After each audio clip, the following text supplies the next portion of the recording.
Hello everyone. Nakikita niyo ako at naririnig? Pa-reply na lang sa chat box.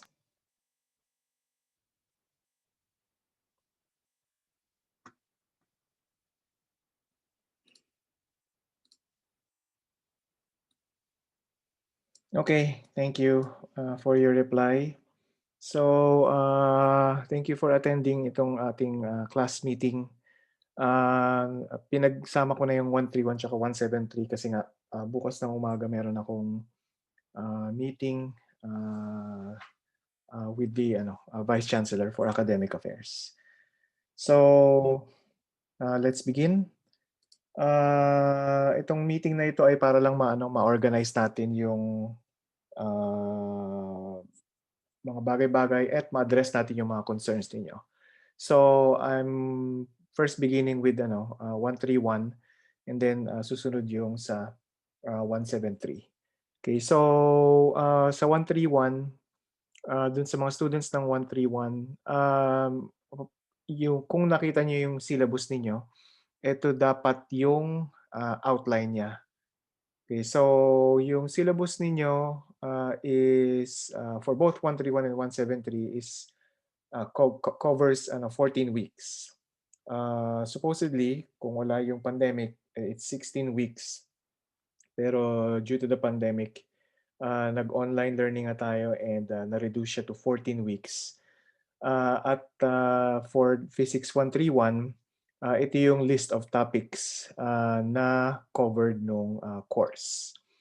Okay, now kung nabasa niyo yung syllabus ninyo at, kung makikita niyo rin dito sa table na ito, mapapansin niyo na medyo, maaga tayong, matatapos. By week 10 na-cover na natin lahat ng topics. But then, tawag dito, hindi naman natin talaga kino-cover yung topics week by week. Okay, naka-arrange lang siya weekly. Okay, pero, yung lessons natin ay asynchronous. Okay, so this is for both 131 tsaka 173, no? Yung lessons natin ay asynchronous. So I understand yung concerns ng iba na yung 1 week is actually, too much or there's a lot of information to absorb in, 1 week. Pero kung titignan niyo dito sa syllabus na binigay ko na sa inyo before at dito sa syllabus na nakalagay sa table, you have actually, plenty of time, to do your work. Okay, sandali lang. Okay, so I hope na na-clarify itong aspect na ito, dun sa mga medyo nag-aalala na, hindi kaya ng isang linggo yung mga tasks. Nakalagay lang siya, naka-assign lang siya sa isang week. Pero tulad nga ng sinabi ko, this is asynchronous. You do things at your own pace, and, ngayon kitang-kita niyo na there's, actually, plenty of time for you to do, to go through the videos and to, answer, yung mga machine, problems. Now, fortunately for you, puwede niyong tanungin mamaya yung mga kasama niyo dito sa meeting, yung mga nagwa-173 ngayon, sila yung nagwa-131 last year. And if you ask them, yung topics na nandito is, precisely the same dun sa topics na diniscuss yung diniscuss namin with them last year. Okay? Yun lang, last year, tawag dito, hindi naman gano'n din ka-strict. Tas pangalawa, 16 weeks yung schedule. So medyo mas mahaba yung, oras, for, discussing yung, topics. Okay? So later mamaya if you want to ask them, ay, hindi naka-full screen yung file na nakikita. Anong nakikita niyong file?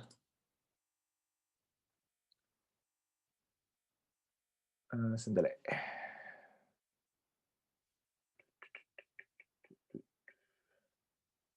Skip.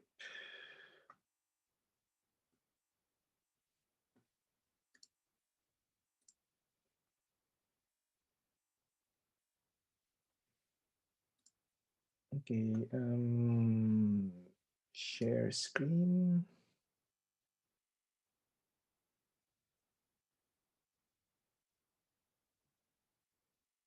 Okay, sandali.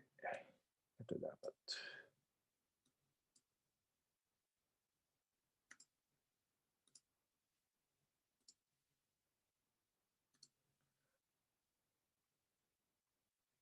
Okay, ngayon nakikita niyo na ba? Yan, nakikita niyo na ba ngayon? Yes, sir. Okay na po. Okay na. Okay, sige. So, okay. Sandali. I-open ko lang din yung chat box para nakikita ko yung comments ninyo. Okay, so yan. Okay, ngayon. So mas makikita na ngayon ng mga Physics 131 students yung ano. Yung tawag dito, list of topics at yung arrangement niya per week. Pero again, tulad ng sinasabi ko pa kanina, hindi nyo kailangan bunuin yan strictly in 1 week. Okay, so you have 14 weeks to spread yung lahat ng kailangan nyo matutunan at ma-accomplish lahat ng kailangan nyong gawin. Okay? Okay. So please just take note of your questions. Okay, sulat nyo lang muna sa isang papel tapos or actually ilagay nyo na dito sa chat box and then sasagutin ko na yung tanong ninyo mamaya. Okay, so just type in your questions dito sa chat box as soon as maisip niyo yung questions niyo. Okay, next, ngayon yung 173 naman. Okay, so dun sa 173, okay, ito naman yung list of topics na nakalagay din doon sa syllabus ninyo. Okay, so ngayon ay nandoon na sa ano na tayo, nasa week 6 and supposedly according dito sa syllabus, nag-start na kayo dun sa transistor. Okay? But again, tulad ng sinasabi ko din sa 131, this is not a strict schedule. Okay? Even though makikita nyo, meron lang 1 week na allowance. Yung 1 week na allowance na yan covers of course yung tawag dito, yung exams, di ba? Exam ninyo is 72 hours, di ba? Ang exam ninyo, so that will cover yung exam. Tapos kung may kailangan pa tayong i-discuss later, pwede nating habulin dyan sa week 14. Okay, but hindi nga tayo strict dun sa timeline. So you go through the lessons on your own, at your own pace.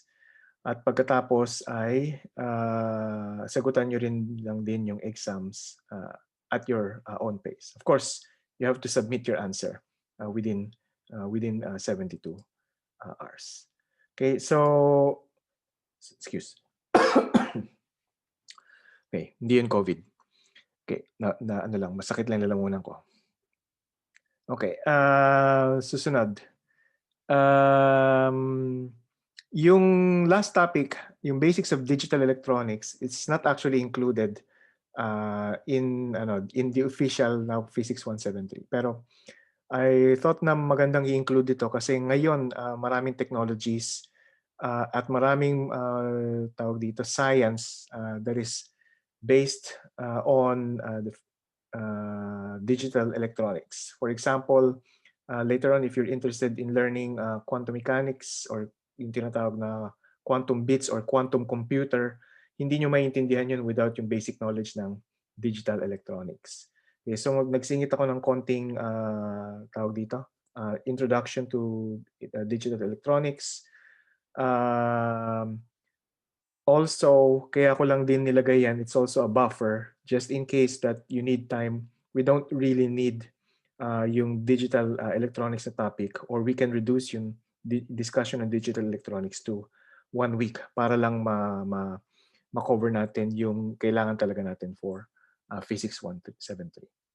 Okay? So, yan yung course outline for Physics 173. Okay, now let's discuss yung academic calendar. So dito sa academic calendar, okay, makikita nyo kung kailan tayo nag-start, which was last September 10. Tapos dito yung mid-semester is 23 October, so that's next week. Deadline of dropping subjects ay 13 November para dun sa mga nagko-consider, and deadline for filing for leave of absence 20 November. There's a form that you need to fill out. Okay, and meron akong kopya ng form na yon. So just in case na your circumstances makes it a bit difficult for you and you have to drop or file for leave of absence, send nyo na lang ako ng email sa send nyo na lang ako ng email and we'll discuss how to go through the process. It's just a single form that you have to sign and then send it back to me, and then ako nang bahala mag-asikaso up from there. Okay, last day of classes. Okay, December 9. Okay, now ito yung gusto kong tandaan ninyo na tawag dito na date. Dalawang dates actually. December 9, okay, is the last day of classes, and the last day of submitting grades is January 8. Okay, now officially you have to accomplish all tasks by December 9. Okay, yung Physics 131, wala naman silang final exam, but you have a project. Okay, so you also have to accomplish that officially by December 9. Okay, yung Physics 173, meron kayong schedule ng final exam from 11 to 18 December. It's also a problem-solving type. It will also be, ang duration niya will also be 72 hours. So you can take the final exam anytime between those days. Okay. Now, yung deadline ng submission of grades is on January 8. Now, bakit ko sinasabi ito?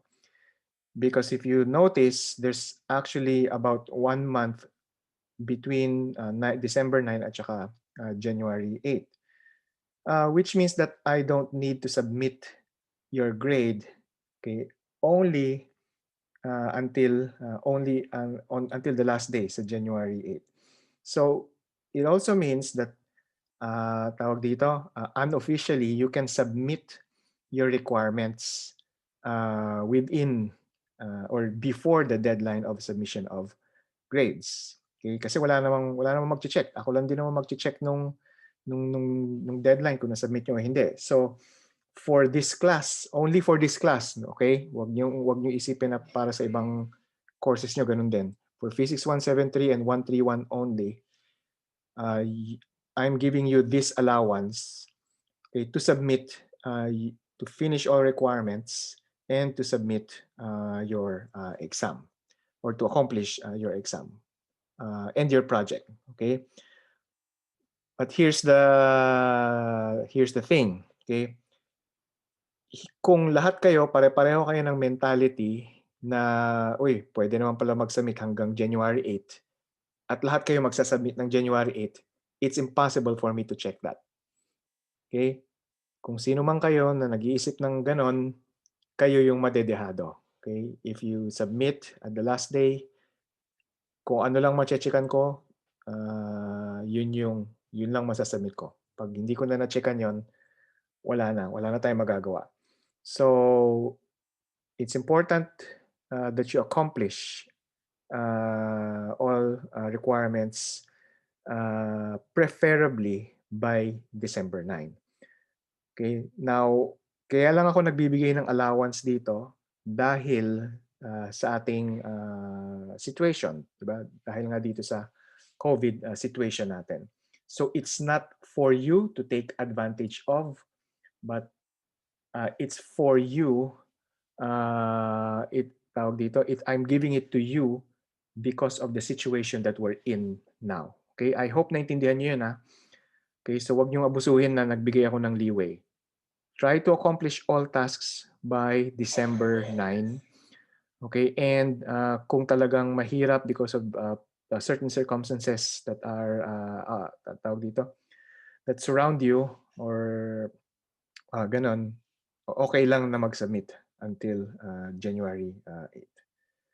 Okay, may bearing ba yun sa grade? No, there's no bearing to the grade. Ako ang nagbibigay nung tawag dito, yung deadline. Okay? I mean, ako ang nagbibigay nung leeway na yon. Okay? Pero, again, kung sabay-sabay kayo magsasubmit ng January 8, hindi ko yan ma-checkan lahat. Okay? Aside from 131 and 171, I'm also teaching one section of Physics 100. All in all, 72 kayo. Okay? So, ulitin ko, huwag nyong abusuhin yung last day of submitting of grades. Okay? Submit by December 9. Okay? Okay ba yan? Okay, I hope naiintindihan niyo yan at na-emphasize ko yun sa inyo na mabuti. Okay, so announcements and reminders. There's a change in schedule for the consultation time. And this change in schedule will be after October 25. So beginning October 26, yung consultation time will be from 4 p.m. to 9 p.m. instead of 3 p.m. to 8 p.m. Okay, I hope that's all right with you. And yung reason for that change in date because dito sa lugar kung nasaan ako ngayon, magkakaroon ng daylight saving time. So aatras yung oras by 1 hour. So in other words, kung hindi ko i-adjust yung consultation time ninyo, kailangan kong magising ng 1 hour early, 1 hour earlier. Okay, so and medyo medyo mahirap para sa akin. So I think mas madali yata kayong mag-adjust, okay, from 4 p.m. to 9 p.m. Tapos in any case, I'm always available naman Monday to Friday during that time because of MWF, yung Physics 100 ang consultation time yun ng Physics 100. Okay, kayo, consultation time nyo ay TW, Tuesday, Wednesday, tsaka Thursday. Okay, so regarding Discord, na-try nyo na ba yung Discord? Okay, so I've seen a few of you who have tried it. So I haven't tried yung tawag dito, group session dun sa Discord. But some faculty members are telling me na mas mababa yung bandwidth significantly pag gumamit ng Discord. Okay, so we can try that later during our consultation hours. Okay.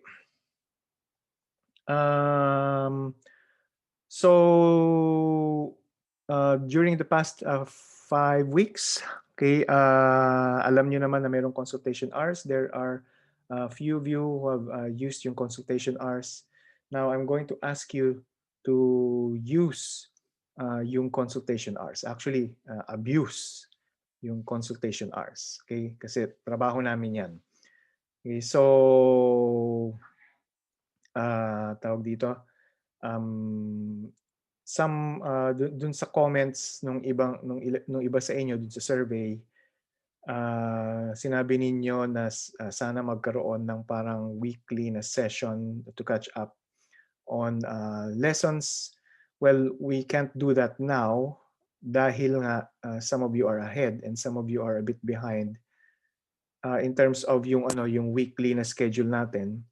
So, hindi tayo pwede magkaroon ng weekly meeting or tawag dito, synchronous meeting kasi yung iba na medyo behind, hindi nila maintindihan yung pag-uusapan.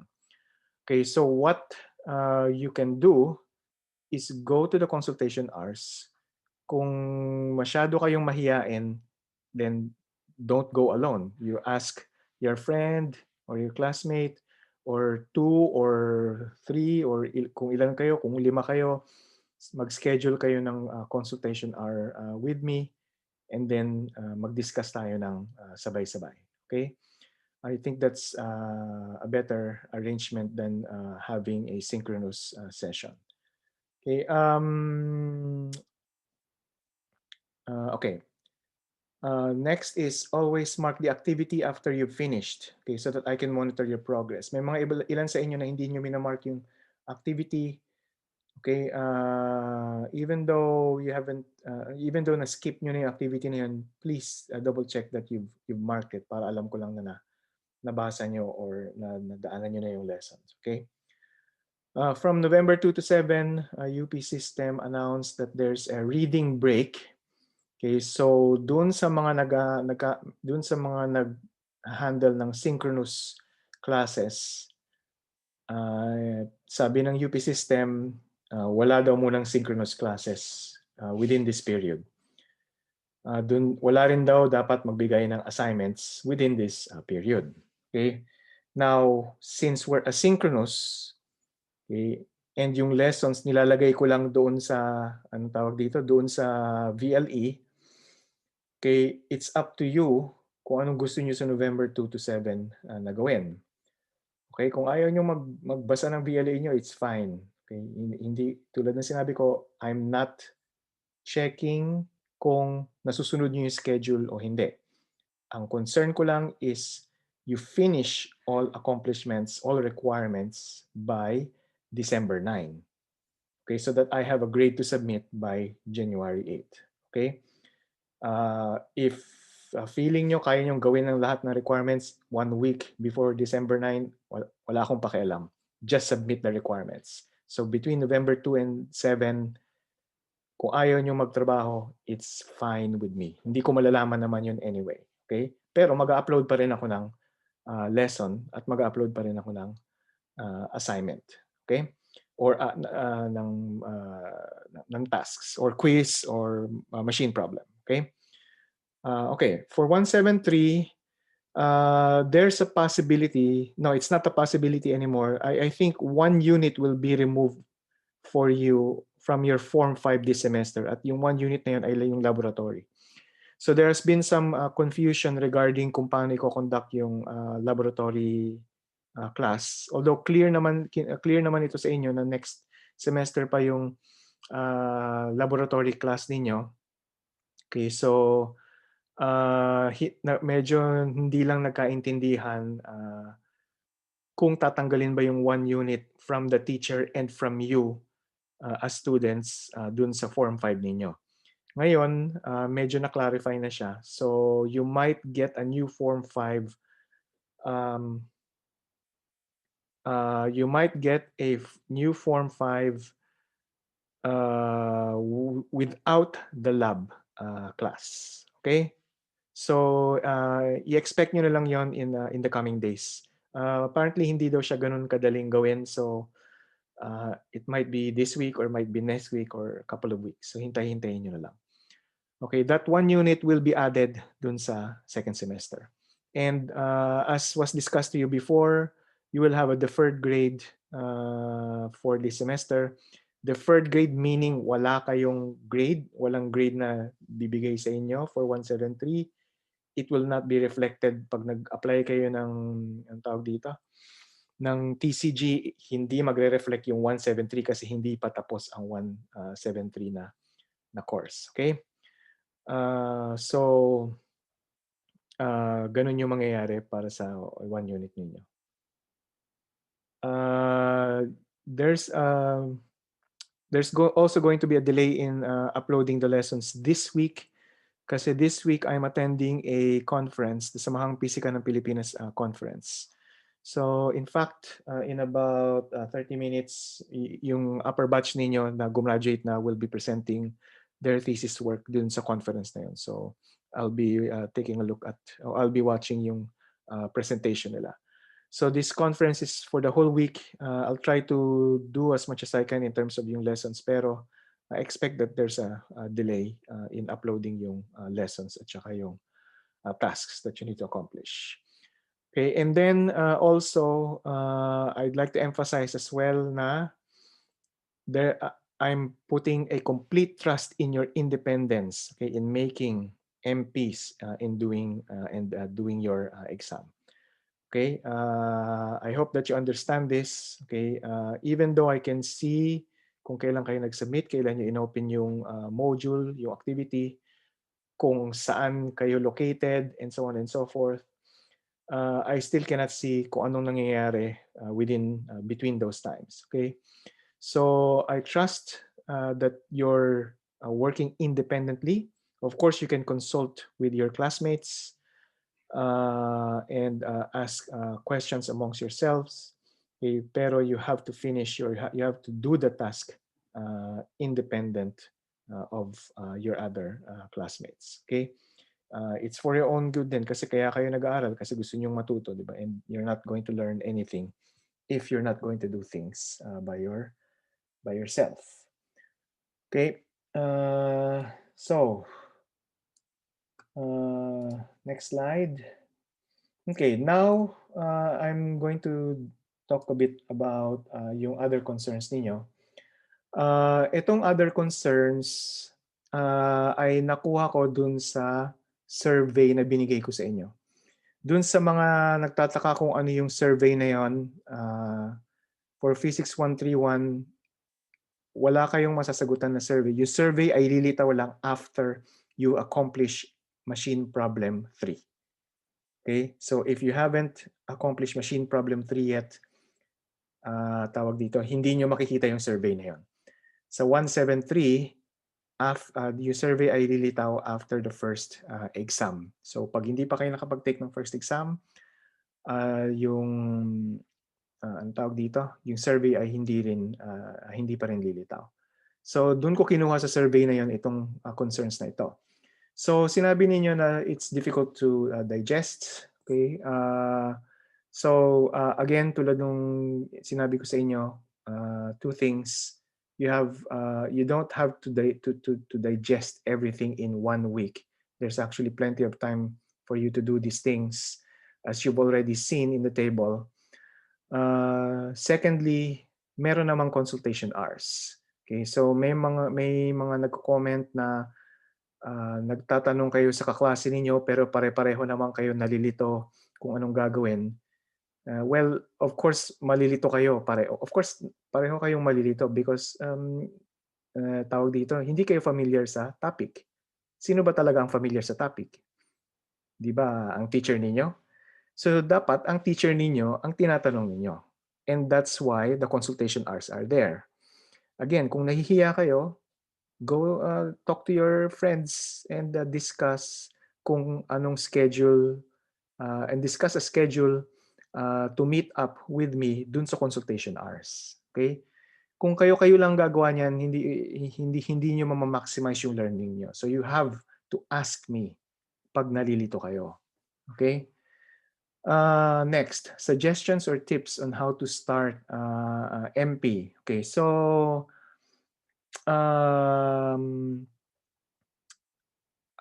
actually medyo specific to sa MP eh.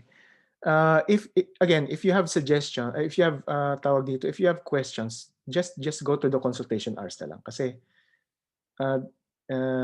tawag dito, that's the only way for me to know kung naintindihan niyo yung lessons o hindi. Kung hindi niyo naintindihan, sabihin niyo, pumunta kayo sa consultation hours, sir, wala akong naintindihan. I'll explain it to you. It's fine. Okay, trabaho ko 'yan. I can explain it to you from the very beginning. Okay? Yan ang gagawin ko kasi trabaho ko yan. Okay? So, huwag kayong mahiya na magtanong. Okay? Some instructions are difficult to understand. Okay, again, ask me. Pag nahirapan kayo, magtanong kayo. MPs are difficult to do in 3 hours. There's no actually deadline for the MP. Wala akong nilalagay na deadline for the machine problems, di ba? When you open the machine problem, just do the problem and submit anytime, right? And nakita niyo na rin na you have 14 weeks to accomplish all 8 machine problems. Okay? Explain what each function does. Well, I can't do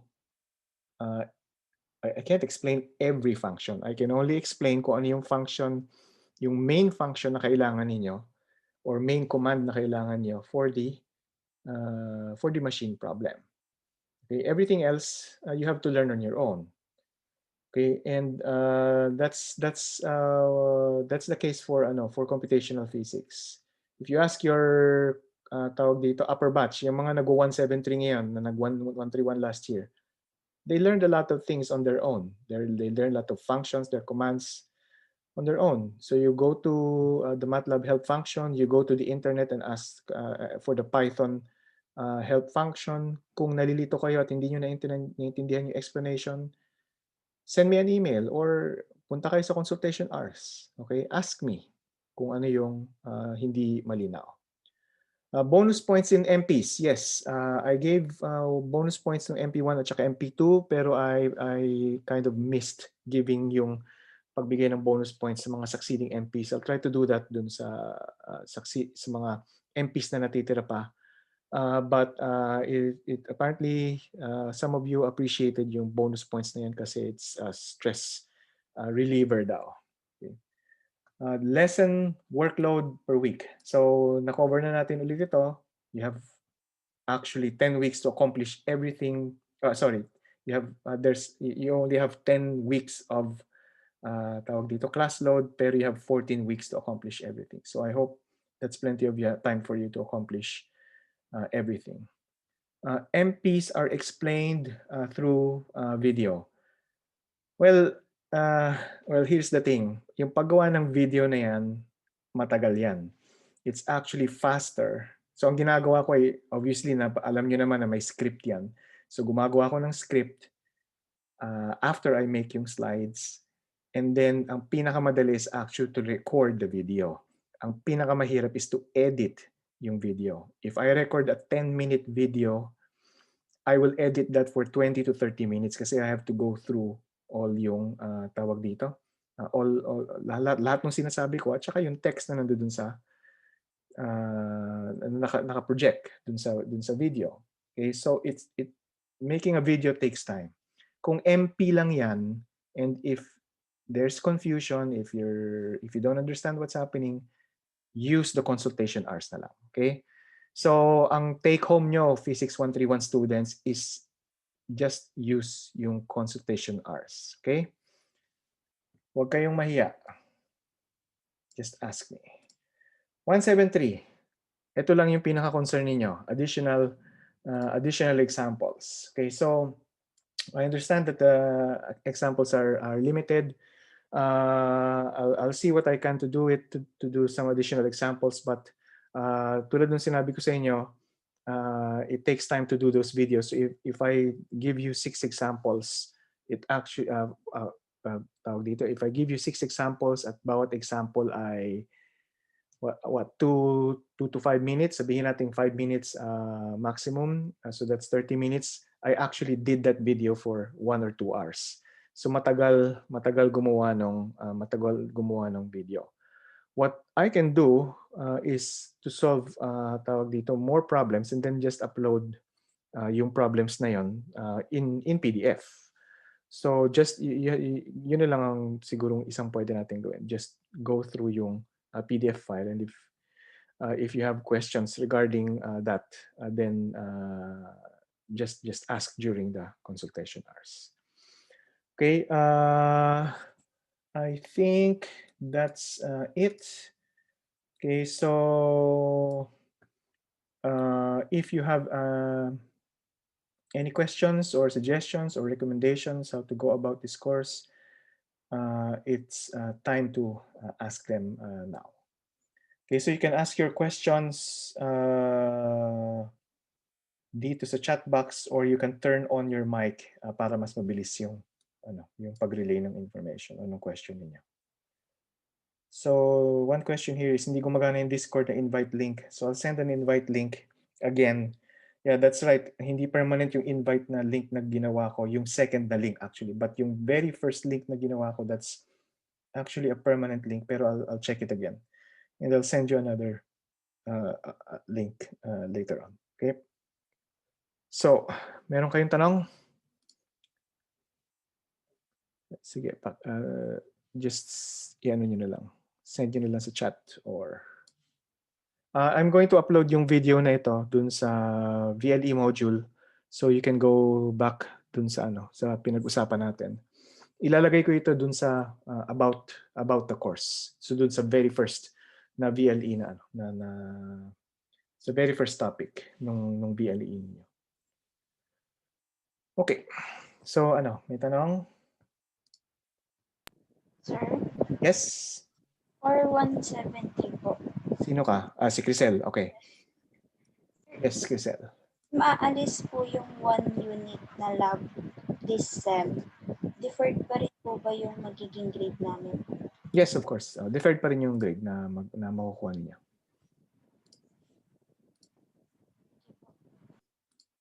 Kasi hindi officially hindi naman binibreak yung 173 at saka yung 173 talaga into Lec and lab components. So it's just an adjustment that was made because of yung current situation natin. Okay, sir. Okay.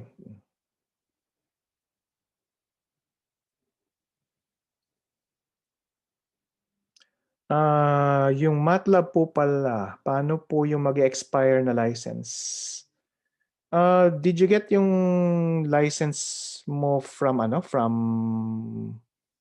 the link or did you get your MATLAB? Kinuha mo ba yung MATLAB on your own? Patricia, paki-turn on na lang yung mic mo. Hi, sir. So saan mo nakuha yung MATLAB mo? Yung gamit po sa UP. Tapos nakalagay po na mag-expire in 12 days po ata or 11 days. Talaga? Common ba to sa lahat? Yes po, sir. Okay. Okay, Yes, that's a big problem. Okay, sige. Anong tawag dito?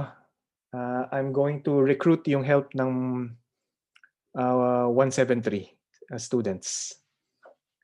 Okay, and then I'll send you kung paano natin i-overcome yung problem na yan. Okay? Okay, Quite very soon. 173 students, alam nyo na kung ano yung hinihingi ko sa inyo. Paki-upload at saka paki-share na lang sa sa Google Drive.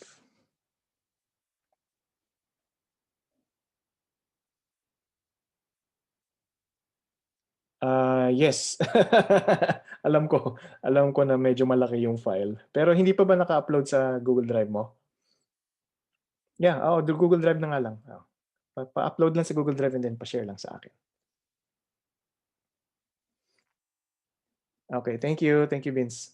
Thank you, Claire. Is it possible na magbigay kayo ng PDF form ng examples pag di po kaya sa video? Yes, yeah, yun yung sinasabi ko kanina na magbibigay nila ako ng examples in PDF. Okay, and then you go through the examples na lang. Okay, may link noon na binigay. Yes, try kong hanapin din pero it's actually faster if you share yung link again. Okay, pero hanapin ko pa rin. Okay, any more questions? Or any more concerns? So today is actually our consultation hour, so I'll be online until 8 p.m. Okay, so kung meron kayong tanong. I'll also take care of yung Discord and send you a new link.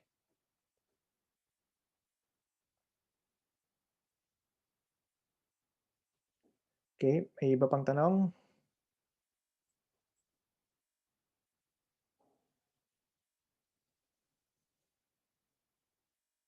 Oh, okay. Thank you, Vincent.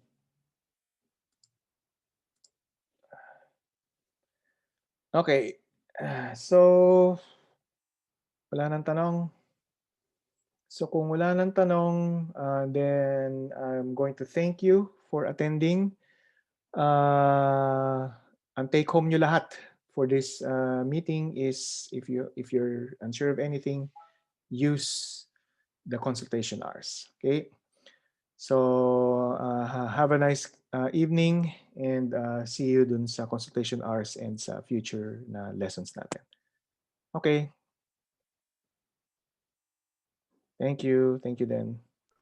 Thank you, sir. Thank you. Thank you, sir. Thank you.